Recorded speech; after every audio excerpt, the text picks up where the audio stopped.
ਸਤਿ ਸ਼੍ਰੀ ਅਕਾਲ। ਲੋਕਰਾਣਾ ਚੈਨਲ ਪੰਜਾਬੀ ਦੇਖ ਰਹੇ ਸਾਰੇ ਦਰਸ਼ਕਾਂ ਦਾ ਸਵਾਗਤ। ਮੈਂ ਗੁਰਜਿੰਦਰ ਸਿੰਘ ਭੰਗੂ ਤੇ ਮੇਰੇ ਨਾਲ ਪ੍ਰੋਫੈਸਰ ਰਣ ਸਿੰਘ ਧਾਲੀਵਾਲ ਸਾਹਿਬ, ਵੈਲਕਮ। ਧੰਨਵਾਦ ਜੀ, ਬਹੁਤ ਬਹੁਤ। ਸਰੋਤਿਆਂ ਨੂੰ ਤੁਹਾਡੇ ਰਾਹੀਂ ਸਤਿ ਸ਼੍ਰੀ ਅਕਾਲ ਜੀ। ਤੁਹਾਡੀ ਮਿਹਰਬਾਨੀ ਸਰੋਤਿਆਂ ਦੇ ਰੂਬਰੂ ਕਰਵਾਇਆ ਜੀ। ਦੋਸਤੋ, ਪੰਜਾਬ ਦੀ ਸਿਆਸਤ ਹੁਣ ਦਿਲਚਸਪ ਰਹਿਣ ਵਾਲੀ ਹੈ। ਤਰੀਕ ਦਾ ਐਲਾਨ ਹੋਇਆ ਸੰਗਰੂਰ ਮੈਂਬਰ ਪਾਰਲੀਮੈਂਟ ਦੀ ਚੋਣ ਦਾ। ਉਹਦੇ 'ਚ ਜੋ ਇੱਕ ਅਹਿਮ ਗੱਲ ਨਿਕਲ ਕੇ ਆ ਰਹੀ ਹੈ ਕਿ ਜੋ ਪੰਥਕ ਧਿਰਾਂ ਨੇ ਉਹ ਇੱਕ ਪਲੇਟਫਾਰਮ 'ਤੇ ਇਕੱਠੀਆਂ ਹੋ ਸਕਦੀਆਂ ਨੇ। 1 ਜੂਨ ਤੋਂ ਲੈ ਕੇ 6 ਜੂਨ ਤੱਕ ਜੋ ਦਰਬਾਰ ਸਾਹਿਬ ਅਕਾਲ ਤਖਤ ਸਾਹਿਬ 'ਚ ਹੋਇਆ ਅਸੀਂ ਜਾਣਦੇ ਹਾਂ। 6 ਜੂਨ ਨੂੰ ਘੱਲੂਘਾਰਾ ਦਿਵਸ ਮਨਾਇਆ ਜਾਂਦਾ। ਉੱਥੇ ਵੀ ਫਿਰ ਪੰਥਕ ਸਾਰੀਆਂ ਧਿਰਾਂ ਇਕੱਠੀਆਂ ਹੋਣਗੀਆਂ। ਸ਼੍ਰੋਮਣੀ ਅਕਾਲੀ ਦਲ ਦੀ ਵਿੱਚ ਇਹ 'ਤੇ ਗੱਲ ਚੱਲਦੀ ਹੈ ਕਿ ਸ਼੍ਰੋਮਣੀ ਅਕਾਲੀ ਦਲ ਜੇਕਰ ਸਿੱਖ ਮੁੱਦਿਆਂ ਦੀ ਰਾਜਨੀਤੀ ਕਰਨਾ ਚਾਹੁੰਦਾ ਤਾਂ 6 ਜੂਨ ਵਾਲੇ ਦਿਨ ਸ਼੍ਰੋਮਣੀ ਅਕਾਲੀ ਦਲ ਦਾ ਸਟੈਂਡ ਕੀ ਹੋਊਗਾ। ਦੂਜੇ ਪਾਸੇ ਸਰਕਾਰਾਂ ਦਾ ਲਗਾਤਾਰ ਜ਼ੋਰ ਹੁੰਦਾ ਕਿ ਐਕਟੀਵਿਟੀ ਇਹ ਰੋਕੀ ਜਾਵੇ। ਇਸ ਵਾਰ ਸੂਬੇ ਦੇ ਵਿੱਚ ਆਮ ਆਦਮੀ ਪਾਰਟੀ ਦੀ ਸਰਕਾਰ ਹੈ। 2 ਰਾਜ ਸਭਾ ਮੈਂਬਰ ਵੀ ਚੁਣੇ ਨੇ, ਚੋਣ ਸਾਹਮਣੇ ਹੈ। ਇੱਕ ਮੰਤਰੀ ਵਿਜੇਂਦਰ ਸਿੰਗਲਾ ਉਹ ਟੰਗ ਦਿੱਤਾ ਗਿਆ। ਧਾਲੀਵਾਲ ਸਾਹਿਬ ਨਾਲ ਵਿਚਾਰਾਂਗੇ ਅਸੀਂ ਚੈਲੰਜ ਕੀ ਹੈ। ਆਮ ਆਦਮੀ ਪਾਰਟੀ ਦੇ 2 ਮਹੀਨੇ ਦਾ ਕਾਰਜਕਾਲ ਪੂਰਾ ਹੋ ਗਿਆ, ਉਸ ਤੋਂ ਤੀਜਾ ਮਹੀਨਾ ਚੱਲਦਾ ਕਿ ਹੁਣ ਜੋ ਹੈਗੇ ਨੇ ਉਹ ਚੈਲੰਜ ਕੀ ਨੇ। ਸਭ ਤੋਂ ਵੱਡੀ ਗੱਲ ਹੈ ਕਿ ਜੋ ਆਮ ਆਦਮੀ ਪਾਰਟੀ ਦੇ ਵਿਰੋਧੀ ਧੜੇ ਨੇ ਉਹ ਇੱਕ ਪਲੇਟਫਾਰਮ 'ਤੇ ਇਕੱਠੇ ਹੁੰਦੇ ਦਿਖਾਈ ਦੇ ਰਹੇ ਨੇ। ਜੇਕਰ ਪੰਥਕ ਇਸ਼ੂ ਨੂੰ ਲੈ ਕੇ ਸਾਰੀਆਂ ਧਿਰਾਂ ਅੱਗੇ ਵਧ ਰਹੀਆਂ ਨੇ, ਭਾਵੇਂ ਗਿਆਨੀ ਹਰਪ੍ਰੀਤ ਸਿੰਘ ਹੋਰਾਂ ਦੀ ਸਿਕਿਉਰਿਟੀ ਵਾਪਸ ਲੈਣ ਦਾ ਇਸ਼ੂ ਹੋਵੇ, ਉਸ ਤੋਂ ਬਾਅਦ ਸਿੱਖ ਸਿਆਸਤ ਦੇ ਵਿੱਚ ਆਈ ਤੇਜ਼ੀ ਨਾਲ ਬਿਆਨਬਾਜ਼ੀ ਇੱਕ ਅਲੱਗਾ ਪਲੇਟਫਾਰਮ ਫਿਰ ਕ੍ਰੀਏਟ ਕਰ ਰਹੀਆਂ ਨੇ। ਉਸ ਤੋਂ ਬਾਅਦ ਨਿਹੰਗ ਸਿੰਘਾਂ ਵੱਲੋਂ ਦਰਬਾਰ ਸਾਹਿਬ ਜਾਣਾ, ਹੋਰ ਤਮਾਮ ਮਾਮਲੇ ਇਹਦੇ 'ਚ ਜੁੜਦੇ ਨੇ। ਕੀ ਆਮ ਆਦਮੀ ਪਾਰਟੀ ਨੂੰ ਵੱਡੇ ਚੈਲੰਜ ਸਾਬਤ ਹੋਣਗੇ ਸਾਰੇ ਇਹ ਮਸਲੇ?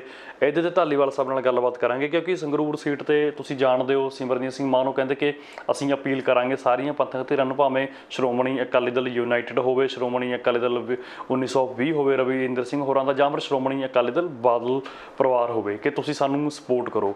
ਇਹਦੇ 'ਚ ਫਿਰ ਕਿੱਥੇ ਖੜੂਗੀ ਆਮ ਆਦਮੀ ਪਾਰਟੀ? ਧਾਲੀਵਾਲ ਸਾਹਿਬ, ਜੇਕਰ ਇੰਨਾ ਕੁਛ ਭੰਬਲ ਭੁੱਸਾ ਪੈ ਜਾਂਦਾ, ਇੱਕ ਪਾਸੇ ਤਾਂ ਇਕੱਲੀ ਆਮ ਆਦਮੀ ਪਾਰਟੀ, ਪੰਥਕ ਧਿਰਾਂ ਇਕੱਠੀਆਂ ਹੋ ਜਾਂਦੀਆਂ ਨੇ, ਅਤੇ ਦੂਜੇ ਪਾਸੇ ਜੋ ਸਿਆਸੀ ਧਿਰਾਂ ਨੇ ਉਹ ਵੀ ਜੇਕਰ ਆਮ ਆਦਮੀ ਪਾਰਟੀ ਦੇ ਖਿਲਾਫ ਇਕੱਠੀਆਂ ਹੋ ਜਾਂਦੀਆਂ ਨੇ ਤਾਂ ਰਾਹ ਫਿਰ ਸੌਖਾ ਤਾਂ ਹੋਊਗਾ ਨਹੀਂ। ਦੇਖੋ ਭੰਗੂ ਸਾਹਿਬ, ਇਹਨੂੰ ਜੇ ਥੋੜ੍ਹਾ ਜਿਹਾ ਆਪਾਂ ਮੁੱਖ ਮੁੱਦਾ ਆਪਾਂ ਰਾਜਨੀਤਿਕ ਹੀ ਰੱਖਾਂਗੇ, ਪਰੰਤੂ ਜੇ ਥੋੜ੍ਹਾ ਜਿਹਾ ਦੇਖੀਏ ਕਿ ਸਭ ਤੋਂ ਵੱਡਾ ਚੈਲੰਜ ਜਿਹੜਾ ਆਮ ਆਦਮੀ ਪਾਰਟੀ ਦੀ ਸਰਕਾਰ ਫੇਸ ਕਰ ਰਹੀ ਹੈ ਉਹ ਹੈ ਵਿੱਤੀ ਸੰਕਟ। ਉਹ ਵਿੱਤੀ ਸੰਕਟ 'ਤੇ ਭਾਵੇਂ ਆਪਾਂ ਬੜਾ ਵਿਚਾਰ ਨਹੀਂ ਕਰਾਂਗੇ, ਪਰੰਤੂ ਇਹ ਸੱਚ ਹੈ ਕਿ ਕੇਂਦਰ ਦੀ ਸਰਕਾਰ ਬਹੁਤ ਜ਼ਿਆਦਾ ਵਿੱਤੀ ਸਹਾਇਤਾ ਇਸ ਸਰਕਾਰ ਨੂੰ ਨਹੀਂ ਦੇਵੇਗੀ, ਜਿਹਦੇ ਨਾਲ ਜਿਹੜੀ ਪਬਲਿਕ ਦੀ ਹਮਦਰਦੀ ਹੈ ਉਹ ਆਮ ਆਦਮੀ ਪਾਰਟੀ ਵੱਲ ਵਿੱਤੀ ਸੰਕਟ 'ਤੇ ਰਹੇਗੀ। ਹੁਣ ਆਪਾਂ ਕਰੀਏ ਰਾਜਨੀਤਿਕ ਤੌਰ 'ਤੇ ਜਿਹੜੇ ਮਸਲੇ ਨੇ। ਰਾਜਨੀਤੀ ਦੇ ਵਿੱਚ ਕਿਹਾ ਭਾਵੇਂ ਜਿੰਨਾ ਮਰਜ਼ੀ ਜਾਵੇ ਕਿ ਧਰਮ ਨੂੰ ਵਿੱਚ ਨਾ ਰਲਗੱਡ ਕੀਤਾ ਜਾਵੇ, ਪਰ ਕੋਈ ਵੀ ਧਰਮ ਹੋਵੇ, ਚਾਹੇ ਉਹ ਕਸ਼ਮੀਰ 'ਚ ਇਸਲਾਮ ਦੀ ਗੱਲ ਹੋਵੇ, ਚਾਹੇ ਉਹ ਮੱਧ ਭਾਰਤ ਦੇ ਵਿੱਚ ਹਿੰਦੂ ਧਰਮ ਦੀ ਗੱਲ ਹੋਵੇ, ਚਾਹੇ ਉਹ ਪੰਜਾਬ ਵਰਗੇ ਸੂਬੇ ਦੇ ਵਿੱਚ ਸਿੱਖ ਧਰਮ ਦੀ ਗੱਲ ਹੋਵੇ, ਸਾਰੇ ਧਰਮਾਂ ਦੇ ਸਿਰ 'ਤੇ ਉਹਨਾਂ ਦੇ ਬਲਬੂਤੇ 'ਤੇ ਇੱਕ ਵਿਸ਼ੇਸ਼ ਰਾਜਨੀਤੀ ਕੀਤੀ ਜਾਂਦੀ ਹੈ। ਉਹ ਇੱਥੇ ਵੀ ਹੋ ਰਹੀ ਹੈ। ਉਹਨੂੰ ਹੁਣ ਜੋੜਦੇ ਹਾਂ ਆਪਾਂ ਆਮ ਆਦਮੀ ਪਾਰਟੀ ਦੇ ਜਿਹੜੇ ਮੁੱਖ ਚੁਣੌਤੀਆਂ ਨੇ ਉਹਦੇ ਨਾਲ। ਆਮ ਆਦਮੀ ਪਾਰਟੀ ਦੀ ਇੱਕ ਮੁੱਖ ਚੁਣੌਤੀ ਇਹ ਸੀ ਕਿ ਉਹਨਾਂ ਨੇ ਇੱਕ ਨਾਅਰਾ ਦਿੱਤਾ ਕਿ ਅਸੀਂ ਬਿਲਕੁਲ ਜ਼ੀਰੋ ਟੋਲਰੈਂਸ ਤੇ ਕਰਪਸ਼ਨ ਫਰੀ ਸਰਕਾਰ ਦੇਵਾਂਗੇ। ਜਦੋਂ ਉਹ ਇਸ ਤੇ ਅੱਗੇ ਵਧੇ, ਹਾਲੇ ਚਾਹੇ ਉਹ ਪਿਛਲੀ ਸਰਕਾਰ ਦਾ ਸੀ ਜਾਂ ਇਹ ਸਰਕਾਰ ਦਾ ਸੀ, ਉਹ ਸਾਰੀਆਂ ਘਟਨਾਵਾਂ, ਚਾਹੇ ਉਹ ਨਵਜੋਤ ਸਿੱਧੂ ਵਾਲੀ ਹੋਵੇ, ਚਾਹੇ ਉਹ ਮਜੀਠੀਆ ਵਾਲੀ ਹੋਵੇ, ਹਾਲਾਂਕਿ ਇਹ ਸਾਰਾ ਕੁਛ ਕੋਰਟ ਜਿਹੜੀ ਸਾਡੀ ਜੁਡੀਸ਼ਰੀ ਹੈ, ਨਿਆਂ ਪ੍ਰਣਾਲੀ ਹੈ, ਉਹ ਪ੍ਰਕਿਰਿਆ ਰਾਹੀਂ ਗੁਜ਼ਰਿਆ। ਇਹਦੇ ਵਿੱਚ ਬਹੁਤਾ ਕ੍ਰੈਡਿਟ ਆਮ ਆਦਮੀ ਪਾਰਟੀ ਨੂੰ ਨਹੀਂ ਜਾਂਦਾ, ਪਰ ਫਿਰ ਵੀ ਇੱਕਦਮ ਨਾਰਾ ਇਹ ਲੱਗਿਆ ਕਿ ਸ਼ਾਇਦ ਇਹ ਸਾਰਾ ਕੁਛ ਵੈਂਡੇਟ ਹੈ ਜੀ, ਬਦਲਾ ਲਊ ਕਾਰਵਾਈ ਹੈ। ਜਿਹੜੇ ਕਰਪਸ਼ਨ ਦੇ ਦੋਸ਼ ਰਾਜਨੀਤਿਕ ਵਿਅਕਤੀਆਂ ਤੇ ਪਿਛਲੀਆਂ ਦੋਵੇਂ ਸਰਕਾਰਾਂ, ਅਕਾਲੀ ਸਰਕਾਰ ਤੇ ਜਿਹੜੀ ਕਾਂਗਰਸ ਸਰਕਾਰ ਵੇਲੇ ਲੱਗੇ ਨੇ, ਜਿਹਦੇ ਵਿੱਚ ਸਿੰਚਾਈ ਘੁਟਾਲਾ ਦੀ ਫਾਈਲ ਦੁਬਾਰੇ ਖੁੱਲ੍ਹਦੀ ਜਾਪਦੀ ਹੈ, ਉਹਦੇ ਵਿੱਚ ਬਹੁਤ ਪੁਰਾਣੇ ਮੰਤਰੀ ਆਉਂਦੇ ਨੇ, ਉਧਰੋਂ ਅਮਰਿੰਦਰ ਸਿੰਘ ਨੇ ਇੱਕ ਅਜੀਬ ਬਿਆਨ ਦੇ ਕੇ ਆਪਣੇ ਆਪ ਲਈ ਇੱਕ ਪ੍ਰੋਬਲਮ ਖੜੀ ਕੀਤੀ ਹੈ ਤੇ ਕਾਂਗਰਸ ਲਈ ਪ੍ਰੋਬਲਮ ਖੜੀ ਕੀਤੀ ਹੈ ਤੇ ਆਮ ਆਦਮੀ ਪਾਰਟੀ ਲਈ ਉਹ ਰਾਹ ਖੁੱਲਦਾ ਦਿਸ ਰਿਹਾ ਹੈ। ਉਹਨੇ ਇਹ ਕਹਿ ਕੇ ਕਿ ਮੈਂ ਆਮ ਆਦਮੀ ਪਾਰਟੀ ਨੂੰ ਜਿਹੜੇ ਕਰਪਟ ਮੰਤਰੀ ਨੇ ਉਹਨਾਂ ਦੀ ਸੂਚੀ ਦੇਣ ਨੂੰ ਤਿਆਰ ਹਾਂ ਜਾਂ ਸਬੂਤ ਦੇਣ ਨੂੰ ਤਿਆਰ ਹਾਂ। ਸੂਚੀ ਤੋਂ ਭਾਵ ਉਹਦਾ ਇਹ ਅਸੀਂ ਉਹਦਾ ਅਰਥ ਹੀ ਕੱਢਦੇ ਹਾਂ, ਜਿਹਦੇ ਵਿੱਚ ਅਮਰਿੰਦਰ ਸਿੰਘ ਜੇਕਰ ਉਹ ਸਬੂਤ ਦਿੰਦੇ ਨੇ, ਅਮਰਿੰਦਰ ਸਿੰਘ ਕੋਲ ਇਸ ਗੱਲ ਦਾ ਕੋਈ ਜਵਾਬ ਨਹੀਂ ਹੋਏਗਾ ਵੀ ਜੇ ਤੁਹਾਡੇ ਕੋਲ ਸਬੂਤ ਸੀ ਫਿਰ ਤੁਸੀਂ ਕਾਰਵਾਈ ਕਿਉਂ ਨਹੀਂ ਕੀਤੀ। ਇੱਕ ਦੂਜਾ, ਫਿਰ ਉਹ ਕਹਿਣਗੇ ਵੀ ਕੀ ਤੁਹਾਨੂੰ ਕਾਂਗਰਸ ਹਾਈ ਕਮਾਂਡ ਨੇ ਰੋਕਿਆ ਸੀ ਕਾਰਵਾਈ ਕਰਨ ਤੋਂ? ਜੇ ਕਾਰਵਾਈ ਕਰਨ ਤੋਂ ਰੋਕਿਆ ਸੀ ਤਾਂ ਤੁਸੀਂ ਮਤਲਬ ਸੰਵਿਧਾਨ ਦੇ ਉਸ ਅਹੁਦੇ ਦੀ ਸੰਵਿਧਾਨਕ ਸਹੁੰ ਖਾ ਕੇ ਜਿਹੜਾ ਚਲਾ ਰਹੇ ਸੀ ਉਹ ਛੱਡ ਕਿਉਂ ਨਹੀਂ ਦਿੱਤਾ? ਇਸ ਕਰਕੇ ਚੁਣੌਤੀ ਉਹਨਾਂ ਲਈ ਵੀ ਹੈ। ਦੂਜਾ, ਬਹੁਤ ਵਾਰ ਇਹ ਰਾਜਨੀਤਿਕ ਬਿਆਨ ਹੁੰਦੇ ਨੇ, ਪਤਾ ਨਹੀਂ ਉਹ ਸਬੂਤ ਉਹ ਦੇਣਗੇ ਵੀ ਕਿ ਨਹੀਂ ਜਾਂ ਐਵੇਂ ਹਵਾ 'ਚ ਦਿੱਤਾ ਹੋਇਆ ਬਿਆਨ ਹੈ, ਇਹ ਵਕਤ ਦੱਸੇਗਾ।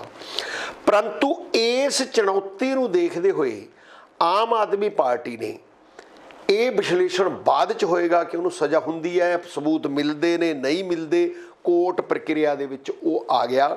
ਉਹਨਾਂ ਨੇ ਆਪਣੇ ਇੱਕ ਮੰਤਰੀ ਨੂੰ ਜਿਸ ਕਿਸਮ ਨਾਲ ਕਾਰਵਾਈ ਕਰਕੇ ਇਕੱਲਾ ਹਟਾਇਆ ਹੀ ਨਹੀਂ, ਗ੍ਰਿਫਤਾਰ ਕਰਵਾਇਆ, ਉਸ ਦੇ ਨਾਲ ਵਿਰੋਧੀ ਪਾਰਟੀਆਂ ਦੇ ਪੈਰਾਂ ਹੇਠੋਂ ਜ਼ਮੀਨ ਖਿਸਕੀ ਹੈ।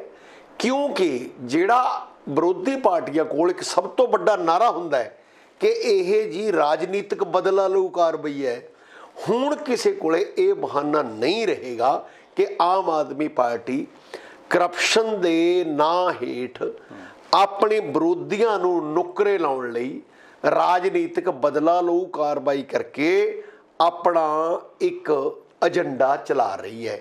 ਉਹਦਾ ਏਜੰਡਾ ਹੈ ਨਹੀਂ ਹੈ, ਇਸ ਵਿਸ਼ੇ ਤੇ ਵਿਰੋਧੀ ਪਾਰਟੀਆਂ ਦੇ ਕੋਲੇ ਕੋਈ ਬਚਾਓ ਪੱਖ ਲਈ ਮੇਰੇ ਖਿਆਲ ਮੁਤਾਬਕ ਦਲੀਲ ਨਹੀਂ ਬਚੇਗੀ। ਇਖਲਾਕੀ ਤੌਰ ਤੇ ਆਮ ਆਦਮੀ ਪਾਰਟੀ ਨੇ ਬਾਕੀ ਪਾਰਟੀਆਂ ਨਾਲੋਂ ਆਪਣੇ ਆਪ ਨੂੰ ਇੰਨਾ ਉੱਚਾ ਕਰ ਲਿਆ ਕਿ ਉਹ ਪਾਰਟੀਆਂ ਹੁਣ ਕੋਈ ਐਜੀਟੇਸ਼ਨ ਲਾਉਣ ਲਈ, ਕੋਈ ਨਾਰਾ ਮਾਰਨ ਲਈ, ਕੋਈ ਬਿਆਨ ਦੇਣ ਲਈ ਇਸ ਗੱਲ ਤੇ ਕਸੂਤੀ ਸਥਿਤੀ 'ਚ ਉਹਨੇ ਫਸਾ ਲਿਆ। ਇੱਕ ਨੰਬਰ 2, ਇੱਕ ਜਿਹੜਾ ਵਿਸ਼ੇਸ਼ ਹੋਰ ਚੁਣੌਤੀ ਪੈਦਾ ਹੋਈ ਹੈ, ਇਹ ਗਲਤ ਹੈ ਜਾਂ ਠੀਕ ਹੈ, ਇਹ ਪ੍ਰੈਸੀਡੈਂਟ ਹੈ, ਪ੍ਰਥਾ ਹੈ ਕਿ ਜਦੋਂ ਵਿਧਾਨ ਸਭਾ ਸੈਸ਼ਨ ਵਿੱਚ ਨਾ ਹੋਵੇ, ਕੋਈ, ਮੈਂ ਉਹਨੂੰ ਐਮਰਜੈਂਸੀ ਸ਼ਬਦ ਨਹੀਂ ਕਹਿੰਦਾ, ਐਮਰਜੈਂਸੀ ਵਰਗੀ ਸਥਿਤੀ ਨਹੀਂ, ਕੋਈ ਆਮ ਸਥਿਤੀ ਦੇ ਵਿੱਚ ਕਿਸੇ ਕਾਨੂੰਨ ਦੀ ਜ਼ਰੂਰਤ ਸਮਝੀ ਜਾਵੇ ਤਾਂ ਸਾਰੀਆਂ ਸਰਕਾਰਾਂ ਇੱਕ ਆਰਡੀਨੈਂਸ ਲੈ ਕੇ ਆਉਂਦੀਆਂ ਨੇ। ਉਹ ਆਰਡੀਨੈਂਸ ਤੁਰੰਤ ਲਾਗੂ ਹੋ ਜਾਂਦਾ ਹੈ ਗਵਰਨਰ ਸਾਹਿਬ ਦੀ ਪ੍ਰਵਾਨਗੀ ਤੋਂ ਬਾਅਦ। ਲੇਕਿਨ ਗਵਰਨਰ ਸਾਹਿਬ ਕੋਲ ਇੱਕ ਸੰਵਿਧਾਨਕ ਅਧਿਕਾਰ ਹੈ ਕਿ ਉਹ ਇੱਕ ਵਾਰ ਉਹ ਆਰਡੀਨੈਂਸ ਨੂੰ ਵਾਪਸ ਮੋੜ ਸਕਦੇ ਨੇ। ਪਰੰਤੂ ਜੇਕਰ ਉਹ ਇਹ ਕਹਿ ਕੇ ਮੋੜਦੇ ਨੇ, ਹਾਲਾਂਕਿ ਮੈਂ ਇਸ ਗੱਲ ਦੇ ਹੱਕ 'ਚ ਹਾਂ, ਜਿੱਥੇ ਕਿਤੇ ਐਮਰਜੈਂਸੀ ਨਹੀਂ ਜਾਂ ਐਮਰਜੈਂਸੀ ਵਰਗੀ ਸਥਿਤੀ ਨਹੀਂ, ਉੱਥੇ ਜਿਹੜੀ ਪਾਰਟੀ ਕੋਲ ਬਹੁਮਤ ਹੈ ਉਹ ਸਪੈਸ਼ਲ ਸਦਨ ਬੁਲਾ ਕੇ ਉਹਨੂੰ ਵਿਧਾਨ ਸਭਾ ਦੇ ਰਾਹੀਂ ਹੀ ਕਾਨੂੰਨ ਬਣਾਵੇ। ਆਰਡੀਨੈਂਸ ਦੀ ਜ਼ਰੂਰਤ ਹੀ ਕਿਉਂ ਰਹੇ? ਆਰਡੀਨੈਂਸ ਸਿਰਫ ਇਹ ਹੁੰਦਾ ਹੈ ਕਿ ਜਿੱਥੇ ਬਹੁਤ ਜ਼ਿਆਦਾ ਐਮਰਜੈਂਸੀ ਆ ਗਈ ਜਾਂ ਫਿਰ ਸੈਸ਼ਨ ਆਪਾਂ ਬੁਲਾ ਨਹੀਂ ਸਕਦੇ, ਹਾਂ, ਜਾਂ ਸੈਸ਼ਨ ਨਹੀਂ ਬੁਲਾ ਸਕਦੇ, ਜਾਂ ਸਥਿਤੀ ਇੱਦਾਂ ਦੀ ਆ ਗਈ ਕਿ ਆਹ ਕਾਨੂੰਨ ਸਾਨੂੰ 2 ਦਿਨਾਂ ਵਿੱਚ ਹੀ ਸਾਨੂੰ ਇਮੀਡੀਏਟ ਲੋੜ ਪੈਗੀ, ਸੈਸ਼ਨ ਬੁਲਾਉਣ 'ਚ ਸਾਨੂੰ ਅਜੇ ਸਮਾਂ ਲੱਗੇਗਾ। ਪਰੰਤੂ ਇਹ ਵੀ ਕਲੀਅਰ ਹੈ ਜਿੱਥੇ ਆਪਾਂ ਪੋਲੀਟੀਕਲ ਪਾਰਟੀਆਂ ਦੀ ਇਹ ਜ਼ਿੰਮੇਵਾਰੀ ਫਿਕਸ ਕਰਦੇ ਹਾਂ, ਉੱਥੇ ਗਵਰਨਰ ਸਾਹਿਬ ਦੀ ਵੀ ਇਹ ਜ਼ਿੰਮੇਵਾਰੀ ਹੈ ਕਿ ਆਉਣ ਵਾਲੇ ਸਮੇਂ 'ਚ ਜੇਕਰ ਸੈਸ਼ਨ ਨੂੰ ਨਹੀਂ ਬੁਲਾਉਂਦੇ ਤਾਂ 6 ਮਹੀਨੇ ਦੇ ਵਿੱਚੋਂ ਉਹ ਆਰਡੀਨੈਂਸ ਨੂੰ ਸਰਕਾਰ ਪਾਸ ਨਹੀਂ ਕਰਦੀ ਤਾਂ ਉਹ ਆਟੋਮੈਟਿਕਲੀ ਰੱਦ ਹੋ ਜਾਣਾ। ਬਿਲਕੁਲ, ਇਹ ਵੀ ਤਾਂ ਇੱਕ ਕਾਨੂੰਨ ਹੈ ਨਾ। ਸੋ ਗਵਰਨਰ ਸਾਹਿਬ ਨੇ ਉਹ ਧਿਆਨ ਨਾ ਰੱਖਦੇ ਹੋਏ ਜਿਹੜੀ ਪ੍ਰਥਾ ਲੈਫਟੀਨੈਂਟ ਗਵਰਨਰ ਦਿੱਲੀ ਨੇ ਦਿੱਲੀ ਸਰਕਾਰ ਨਾਲ ਪਾ ਕੇ ਰੱਖੀ, ਉੱਥੇ ਜਿਸ ਕਿਸਮ ਦੀ ਰਾਜਨੀਤਿਕ ਚਾਲ ਦੇ ਵਿੱਚ ਦੋਵੇਂ ਧਿਰਾਂ ਦੇ ਵਿੱਚ ਗਵਰਨਰ ਤੇ ਮੁੱਖ ਮੰਤਰੀ ਦੇ ਵਿੱਚ ਟਕਰਾਓ ਦਿਖਾਈ ਦਿੱਤਾ। ਹਾਲਾਂਕਿ ਪੰਜਾਬ ਇੱਕ ਹੋਰ ਤਰ੍ਹਾਂ ਦੀ ਸਟੇਟ ਹੈ, ਇਹ ਉਸ ਤਰ੍ਹਾਂ ਦੀ ਸਟੇਟ ਨਹੀਂ ਹੈ ਜਿੱਥੇ ਲੈਫਟੀਨੈਂਟ ਗਵਰਨਰ ਨੂੰ ਬਹੁਤ ਜ਼ਿਆਦਾ ਪਾਵਰਾਂ ਨੇ, ਇੱਥੇ ਗਵਰਨਰ ਨੂੰ ਉਨੀਆਂ ਪਾਵਰਾਂ ਨਹੀਂ। ਪਰ ਗਵਰਨਰ ਦੀ ਜਿਹੜੀ ਇਹ ਐਕਸ਼ਨ ਹੈ, ਇਹ ਆਮ ਜਨਤਾ ਇਹਨੂੰ ਵੀ ਇੱਕ ਮਤਲਬ ਹੋਰ ਤਰ੍ਹਾਂ ਦੀ ਨੀਤੀ ਇਹ ਨਿਰਪੱਖ ਨੀਤੀ ਨਹੀਂ, ਇਹ ਪੱਖਪਾਤ ਵਾਲੀ ਨੀਤੀ ਸਮਝੂਗੀ। ਇੱਥੇ ਇੱਕ ਚੈਲੰਜ ਹੈ, ਮਤਲਬ ਗਵਰਨਰ ਨੇ ਇਹ ਜ਼ਾਹਰ ਕਰ ਦਿੱਤਾ ਗਿਆ ਹੈ ਕਿ ਸਰਕਾਰ ਦੇ ਇਸ਼ਾਰੇ ਤੇ ਜਾਂ ਗਵਰਨਰ ਆਪਣੇ ਆਪ ਆਮ ਆਦਮੀ ਪਾਰਟੀ ਦੀ ਸਰਕਾਰ ਨਾਲ ਇਸ ਤਰ੍ਹਾਂ ਦੇ ਪੰਗੇ ਲਏਗਾ। ਗਵਰਨਰ ਤੋਂ ਭਾਵ ਮੇਰਾ ਇੱਕ ਵਿਅਕਤੀ ਨਹੀਂ ਹੈ, ਗਵਰਨਰ ਤੋਂ ਭਾਵ ਮੇਰਾ ਸੰਸਥਾ ਹੈ, ਕਿ ਜਿਹੜੀ ਗਵਰਨਰ ਦੀ ਸੰਸਥਾ ਹੈ, ਪੋਜੀਸ਼ਨ ਹੈ, ਉੱਥੇ ਗਵਰਨਰ ਕੋਈ ਵੀ ਹੋਵੇ, whosoever, ਕੇਂਦਰ ਸਰਕਾਰ ਉਸ ਸੰਸਥਾ ਦੇ ਰਾਹੀਂ ਆਮ ਆਦਮੀ ਪਾਰਟੀ ਦੇ ਨਾਲ ਇਸ ਤਰ੍ਹਾਂ ਦਾ ਇੱਟ ਖੜਕਾ ਕਰਕੇ ਉਹਦੀ ਸਥਿਤੀ ਦੇ ਵਿੱਚ ਖਾਸ ਚੁਣੌਤੀ ਦੇਵੇਗਾ। ਉਹਦੇ ਨਾਲ ਸਰਕਾਰ ਕਿਵੇਂ ਨਿਬੜਦੀ ਹੈ, ਕਿਵੇਂ ਨਹੀਂ ਨਿਬੜਦੀ। ਮੈਂ ਅੱਜ ਹੀ ਕਿਤੇ ਦੇਖ ਰਿਹਾ ਸੀ ਕਿ ਜਿਵੇਂ ਬੰਗਾਲ ਦੇ ਵਿੱਚ ਜਿੰਨਾ ਯੂਨੀਵਰਸਿਟੀਆਂ ਦਾ ਚਾਂਸਲਰ ਗਵਰਨਰ ਹੈ, ਉੱਥੇ ਉਹ ਮੁੱਖ ਮੰਤਰੀ ਨੂੰ ਲਾਂਭੇ ਕਰਕੇ ਆਪਣੇ ਆਪ ਕੁਝ ਫੈਸਲੇ ਲੈ ਸਕਦਾ ਹੈ, ਕਿਉਂਕਿ ਉੱਥੇ ਵੀ ਹੋਰ ਸਰਕਾਰ ਹੈ ਬੀਜੇਪੀ ਦੀ ਬਜਾਏ। ਉੱਥੇ ਬੰਗਾਲ ਸਰਕਾਰ ਨੇ ਇੱਕ ਨਵਾਂ ਕਾਨੂੰਨ ਹੀ ਲੈ ਆਂਦਾ, ਉਹਨਾਂ ਨੇ ਵਿਧਾਨ ਸਭਾ 'ਚ ਇੱਕ ਕਾਨੂੰਨ ਲੈ ਆਂਦਾ ਕਿ ਅੱਗੇ ਤੋਂ ਚਾਂਸਲਰ ਹੈ ਜਿਹੜਾ ਉਹ ਮੁੱਖ ਮੰਤਰੀ ਹੋਏਗਾ। ਚਾਂਸਲਰ, ਓਕੇ, ਸਮਝ ਗਏ ਨਾ, ਤਾਂ ਕਿ ਗਵਰਨਰ ਦਾ ਯੂਨੀਵਰਸਿਟੀਆਂ ਦੇ ਵਿੱਚ ਕੋਈ ਦਖਲ ਹੀ ਨਾ ਰਹੇ। ਬੀਇੰਗ ਚਾਂਸਲਰ ਗਵਰਨਰ ਦਾ ਦਖਲ ਹੁੰਦਾ ਨਾ। ਸੋ ਇਸ ਕਰਕੇ ਆਉਣ ਵਾਲੇ ਸਮੇਂ 'ਚ ਇੱਦਾਂ ਦੀ ਸਥਿਤੀ ਪੰਜਾਬ ਵਿੱਚ ਵੀ ਹੋ ਸਕਦੀ ਹੈ ਕਿ ਗਵਰਨਰ ਦੀ ਸੰਸਥਾ ਨੂੰ, ਗਵਰਨਰ ਦੇ ਅਹੁਦੇ ਨੂੰ ਸਰਕਾਰ ਹੋਰ, ਪੰਜਾਬ ਸਰਕਾਰ, ਸਟੇਟ ਸਰਕਾਰ ਤੋਂ ਭਾਵ ਹੈ ਮੇਰਾ, ਕਿ ਉਹਨੂੰ ਹੋਰ ਛੋਟਾ ਕਰ ਦੇਵੇ, ਕਿ ਜਿੱਥੇ ਜਿੱਥੇ ਉਹਦਾ ਦਖਲ ਹੈ ਉਹਦੇ ਦਖਲ ਨੂੰ ਉਹ ਘਟਾ ਦੇਣ। ਇਹ ਜਿਹੜੀ ਟਕਰਾਅ ਵਾਲੀ ਸਥਿਤੀ ਹੋਏਗੀ, ਮੇਰੇ ਮੁਤਾਬਕ ਇਹ ਇੱਕ ਵੱਡੀ ਚੁਣੌਤੀ ਹੋਏਗੀ। ਇਹਦੇ ਨਾਲ ਜਿਹੜਾ ਸਰਕਾਰ ਦਾ ਏਜੰਡਾ ਹੈ ਉਹ ਡਿਲੇ ਹੁੰਦਾ ਹੈ, ਉਹਨੂੰ ਦੇਰ ਲੱਗਦੀ ਹੈ, ਜਿਸ ਕਾਰਨ ਕਰਕੇ ਇਹ ਸਥਿਤੀਆਂ ਦੇ ਵਿੱਚ ਗੜਬੜ ਹੁੰਦੀ ਹੈ। ਉਹਨਾਂ ਨੇ, ਸਰਕਾਰ ਨੇ ਆਪਣਾ ਏਜੰਡਾ ਲਾਗੂ ਕਰਕੇ ਫਟਾਫਟ ਜੋ ਕਾਰਵਾਈ ਕਰਨੀ ਹੁੰਦੀ ਹੈ ਉਹ ਕਾਰਵਾਈ ਨਹੀਂ ਹੋ ਪਾਏਗੀ, ਉਹ ਡਿਲੇ ਹੋਏਗੀ। ਜਦੋਂ ਸਰਕਾਰ, ਇਹ ਗੱਲ ਵੀ ਜੋੜ ਸਕਦੇ ਆਪਾਂ ਕਿ ਹਾਈ ਕੋਰਟ ਵੱਲੋਂ ਜੋ ਹਦਾਇਤਾਂ ਦਿੱਤੀ ਗਈਆਂ ਕੇਂਦਰ ਸਰਕਾਰ ਨੂੰ, ਗ੍ਰਹਿ ਮੰਤਰਾਲੇ ਨੂੰ, ਸਿੱਖਿਆ ਮੰਤਰਾਲੇ ਨੂੰ, ਉਹ ਪੰਜਾਬ ਯੂਨੀਵਰਸਿਟੀ ਚੰਡੀਗੜ੍ਹ ਦੇ ਮੁੱਦੇ ਨੂੰ ਲੈ ਕੇ, ਦੇਖੋ ਪੰਜਾਬ ਯੂਨੀਵਰਸਿਟੀ ਦੇ ਮੁੱਦੇ ਨੂੰ ਇੱਕ ਵੱਖਰੀ ਗੱਲ ਹੈ, ਕਿਉਂਕਿ ਪੰਜਾਬ ਯੂਨੀਵਰਸਿਟੀ ਯੂਟੀ 'ਚ ਪੈਂਦੀ ਹੈ।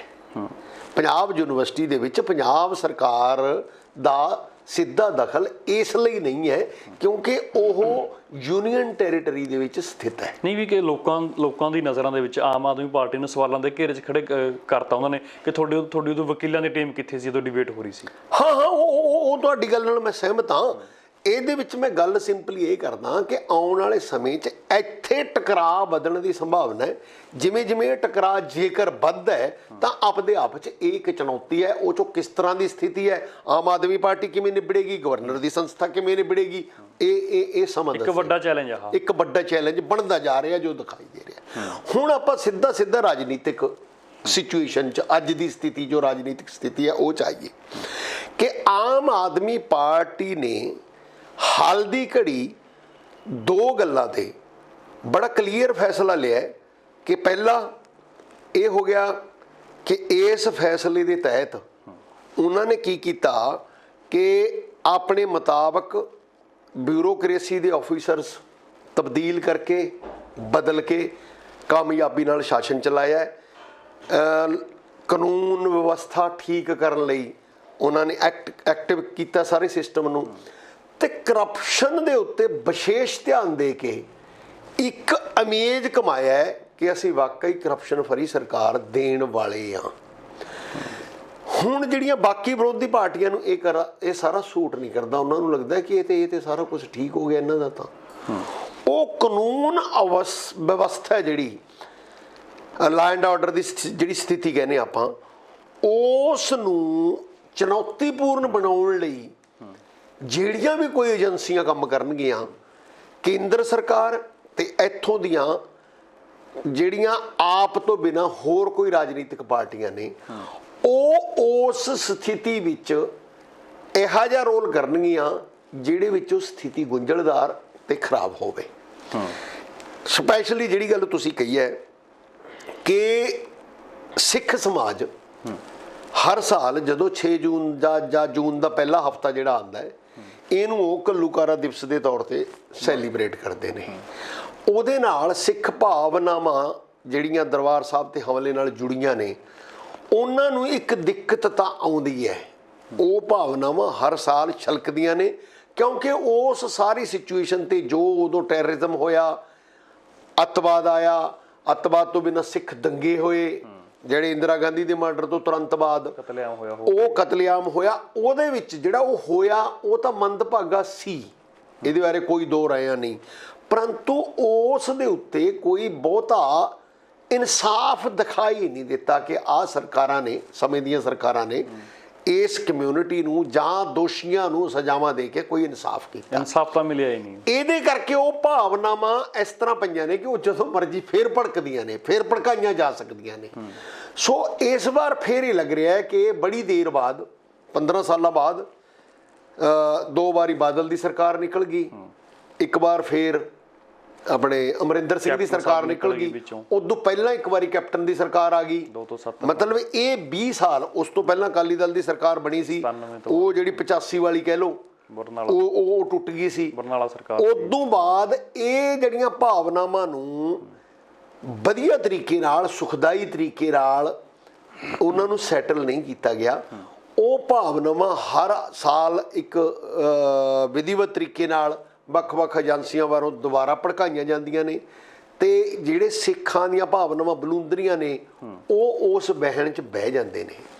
ਇਸ ਵਾਰ ਮੈਨੂੰ ਲੱਗ ਰਿਹਾ ਕਿ ਉਹ ਭਾਵਨਾਵਾਂ ਲਈ ਸਰਦਾਰ ਸਿਮਰਨਜੀਤ ਸਿੰਘ ਮਾਨ ਵੱਡੀ ਪੱਧਰ ਤੇ ਜ਼ੋਰ ਲਾਉਣਗੇ। ਨਹੀਂ, ਇੱਕ ਸਵਾਲ ਤਾਂ ਮੇਰਾ ਮੇਰਾ ਇੱਥੇ ਹੀ ਜੀ ਕਿ ਜੋ ਸਿੱਖ ਐਕਟੀਵਿਟੀ ਹੈ ਹੁਣ, ਭਾਵੇਂ ਗਰਮ ਸੋਚ ਵਾਲੀ ਐਕਟੀਵਿਟੀ ਆ, ਹੁਣ ਪਿਛਲੇ ਮਹੀਨਿਆਂ 'ਚ ਵਧੀ ਆ ਉਹ ਐਕਟੀਵਿਟੀ, ਤੇ ਉਹ ਐਕਟੀਵਿਟੀ ਸਿੱਖ ਜੋ ਆਪਣਾ ਸਿੱਖ ਸਮਾਜ ਹੈ ਉਹਨੂੰ ਇਸ ਪੋਜੀਸ਼ਨ 'ਚ ਲੈ ਆਈ ਕਿ ਜਦੋਂ ਸਿਮਰਨਜੀਤ ਸਿੰਘ ਮਾਨ ਇਸ ਗੱਲ ਦਾ ਐਲਾਨ ਕਰਦੇ ਨੇ ਕਿ ਸੰਗਰੂਰ ਦੀ ਮੈਂ ਮੈਂਬਰ ਪਾਰਲੀਮੈਂਟ ਦੀ ਚੋਣ ਲੜੂੰਗਾ ਤੇ ਮੈਂ ਯੂਨਾਈਟਿਡ ਤੇ ਬਾਦਲ ਅਕਾਲੀ ਦਲ ਨੂੰ ਬੇਨਤੀ ਕਰੂੰਗਾ ਕਿ ਮੇਰਾ ਸਾਥ ਦੇਣ, ਹੋਰ ਜੋ ਸੰਸਥਾਵਾਂ ਨੇ ਸਿੱਖ ਉਹ ਵੀ ਸਾਥ ਦੇਣ, ਭਾਵੇਂ ਰਾਜਨੀਤਿਕ ਨੇ, ਕਿ ਉਹ ਹੁਣ ਮਤਲਬ ਉਸ ਗੱਲ ਨੂੰ ਉਹ ਡਿਸਲਾਈਨ ਨਹੀਂ ਕਰ ਪਾਈਆਂ, ਉਹਦੇ ਤੇ ਕੋਈ ਜਵਾਬ ਨਹੀਂ ਦੇ ਪਾਈਆਂ। ਮੈਂ ਤੁਹਾਨੂੰ ਉਹਨਾਂ ਨੂੰ ਲੱਗਦਾ ਕਿ ਯਾਰ ਠੀਕ ਹੈ। ਇਹੀ ਗੱਲ ਮੈਂ ਤੁਹਾਨੂੰ ਪੂਰੀ ਕਰਨ ਲੱਗਿਆ ਸੀ ਕਿ ਜਦੋਂ ਇਸ ਤਰ੍ਹਾਂ ਦੀਆਂ ਰਾਜਨੀਤਿਕ ਵਿਚਾਰਧਾਰਾਵਾਂ ਪੈਦਾ ਹੁੰਦੀਆਂ ਨੇ ਤਾਂ ਉਹਨੂੰ ਕਾਊਂਟਰ ਕਰਨ ਲਈ ਉਹ ਧਰਮ ਦੇ ਵਿੱਚੋਂ ਜਿਹੜੀਆਂ ਵਿਚਾਰਧਾਰਾਵਾਂ ਨੇ, ਜਿਵੇਂ ਗਰਮ ਖਿਆਲੀ ਅਕਾਲੀ ਦਲ ਨੂੰ ਕਾਊਂਟਰ ਕਰਨ ਲਈ ਜਦੋਂ ਤਾਂ ਅਕਾਲੀ ਦਲ ਦਾ, ਚਾਹੇ ਉਹ ਬਾਦਲ ਅਕਾਲੀ ਦਲ ਹੋਵੇ, ਚਾਹੇ ਉਹ ਬਰਨਾਲਾ ਅਕਾਲੀ ਦਲ ਹੋਵੇ, ਉਹ ਅੱਗੇ ਆਉਂਦੇ ਨੇ, ਉਹ ਕਾਊਂਟਰ ਕਰ ਸਕਦੇ ਨੇ।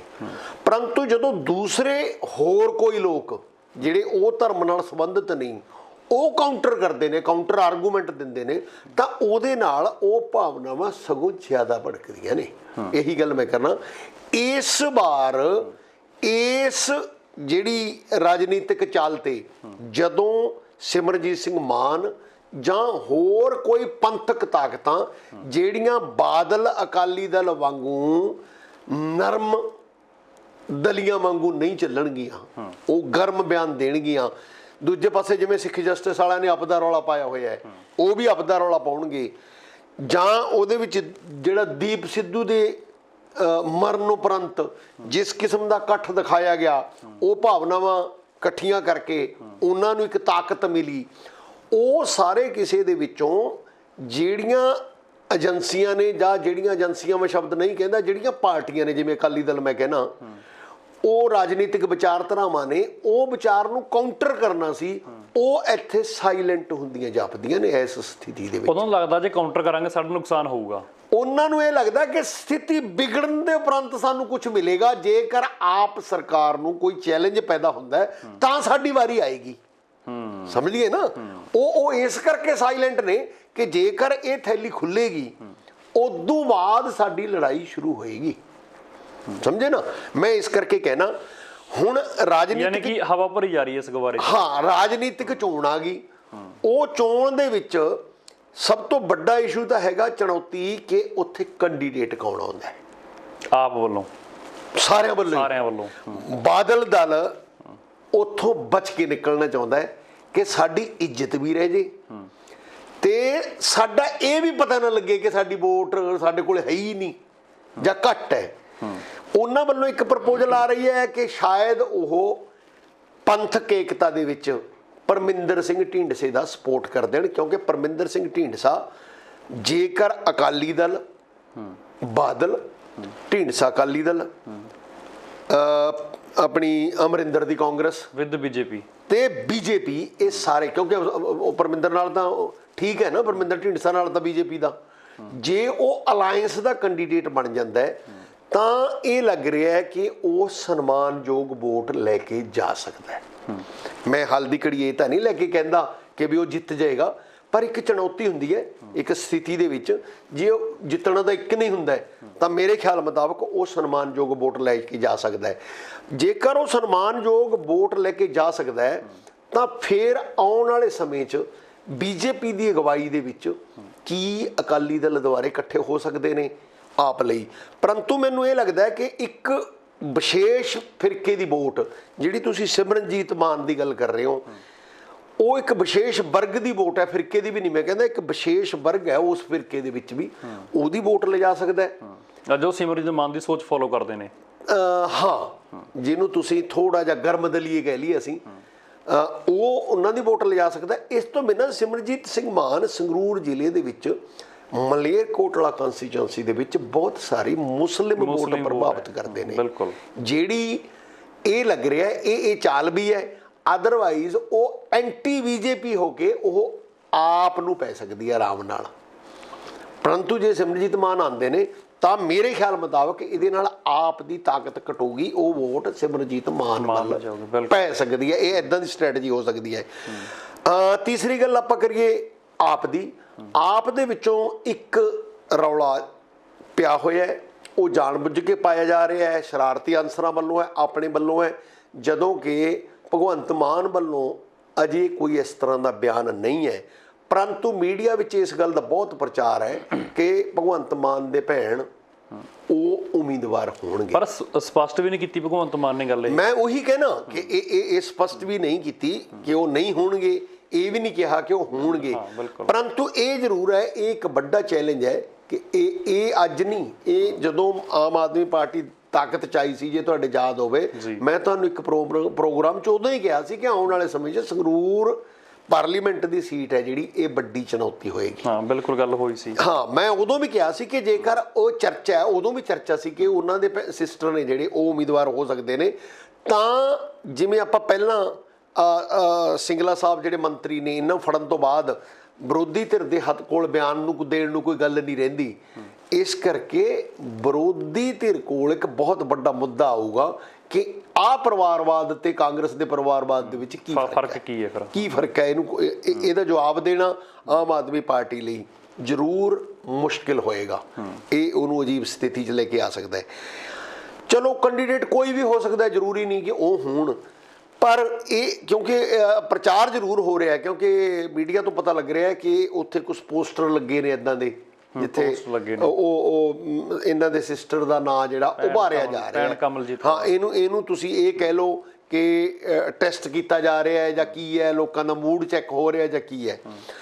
ਪਰੰਤੂ ਇੱਕ ਗੱਲ ਮੈਨੂੰ ਲੱਗਦੀ ਹੈ ਕਿ ਆਮ ਆਦਮੀ ਪਾਰਟੀ ਦੀ ਅੱਜ ਦੀ ਸਥਿਤੀ ਇਹ ਹੈ ਕਿ ਇਲੈਕਸ਼ਨ ਉਹਨਾਂ ਨੇ ਸ਼ਾਇਦ ਇਹ ਜੇ ਮੈਂ ਕਹਾਂ ਵੀ ਬਹੁਤ ਆਸਾਨੀ ਨਾਲ ਸ਼ਾਇਦ ਨਾ ਹੋਵੇ, ਪਰ ਜਿੱਤ ਲੈਣੀ ਹੈ।